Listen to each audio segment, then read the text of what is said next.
దేశవ్యాప్తంగా వినాయక నవరాత్రి ఉత్సవాలు ఒక ఎత్తు అయితే హైదరాబాద్ నగరంలో మరో ఎత్తు. అందులోనూ ఖైరతాబాద్ వినాయకుడు మరింత ఫేమస్. గత 70 సంవత్సరాలుగా ఖైరతాబాద్లో భారీ గణేష్ విగ్రహాన్ని ఏర్పాట్లు చేసి ప్రత్యేక పూజలు నిర్వహిస్తూ వచ్చారు. ఈసారి కూడా 70 వసంతాలు పూర్తి చేసుకున్న సందర్భంగా 70 అడుగుల ఎత్తుతో సప్తముఖ గణేశుణ్ణి ఏర్పాటు చేసింది ఉత్సవ కమిటీ. మట్టితో నిర్వహించిన విగ్రహాన్ని చూసి తరించేందుకు తెలంగాణ వ్యాప్తంగానే కాకుండా పొరుగు రాష్ట్రాల నుంచి కూడా వేల సంఖ్యలో భక్తులు తరలి వచ్చి తిలకించారు. ప్రత్యేక పూజలు నిర్వహించారు.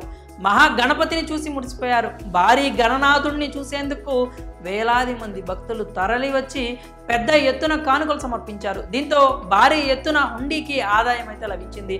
తొలిసారిగా సీసీ కెమెరాల పర్యవేక్షణలో హుండీ లెక్కింపు ప్రక్రియ చేపట్టారు కొత్త కార్యవర్గ సభ్యులు. ఖైరతాబాద్ మహాగణపతికి 70 లక్షల ఆదాయం వచ్చింది. అంతేకాకుండా హోర్డింగ్స్, ఇతర సంస్థల ప్రకటనల ద్వారా మరో 40 లక్షల ఆదాయం సమకూరింది. అంటే మొత్తంగా 1,10,00,00,000 రూపాయల ఆదాయం వచ్చింది. ఈ 70 ఏళ్ల చరిత్రలో తొలిసారిగా పెద్ద మొత్తంలో ఆదాయం వచ్చినట్లు చెప్తున్నారు. ఈ 10 రోజుల్లో నగదు రూపంలో ఇంత సమకూరినట్లు ఉత్సవ కమిటీ వెల్లడించి, అలాగే స్కానర్స్, ఆన్లైన్ ద్వారా వచ్చిన అమౌంట్ కూడా ఇంకా లెక్కించాల్సి ఉందని సమాచారం. 70 ఏళ్ల నుంచి హైదరాబాద్లోని ఖైరతాబాద్లో వినాయకుడిని పెట్టడం ఆనవాయితీగా వస్తోంది. 1954లో పెట్టిన 1 అడుగు గణపతి కాస్త ఏటా పెరుగుతూ నేడు 70 అడుగులకు చేరుకున్నాడు. 70వ వసంతంలోకి ఉత్సవాలు రావడంతో భారీ వినాయకుడిని ఏర్పాటుతో పాటు మహాగణపతిని చూసేందుకు భారీగా భక్తజనం కూడా తరలివచ్చారు. భక్తి శ్రద్ధలతో కొలిచారు. ఆయనకు ఇష్టమైన ప్రసాదాలు అందించి మురిసిపోయారు.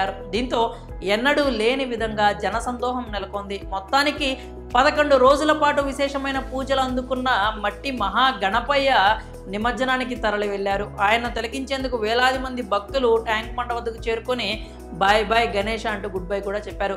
చిన్న పెద్ద అంతా సందడి చేశారు. మరి ఈ ఏడాది ఖైరతాబాద్ గణేశునికి 1,10,00,00,000 వరకు ఆదాయం వచ్చిందంటూ చెప్పడంపై మీ అభిప్రాయాలని కామెంట్స్ రూపంలో తెలియజేయండి.